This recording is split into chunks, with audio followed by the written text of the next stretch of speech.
কোনটার থেকে কোনটা ধরি। এই যে আম, এই দেখছেন, এই যে আম নিয়ে ভিডিও করি। রাজশাহীর আম, আমরা এখন আর রাজশাহী যাইতে হয় না, কুমিল্লার মধ্যেই আছে আম। এই যে আম দেখেছে, এই যে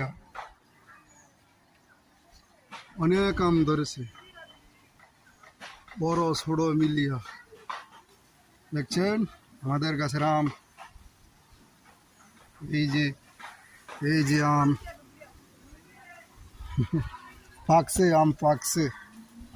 প্রতিদিন চিন্তা ভাবনা করছি ভাত খাবো না, 8টা 10টা করে আম খাবো, এইটাতে শক্তি। ঠিক আছে, এই আম আধা কেজি করে, প্রতিটা আম আধা কেজি করে, খুব ভালো। সকালে চিরা মুড়ি দিয়ে আম খাবো, ওইটা খুব ভালো। দেখছেন আম।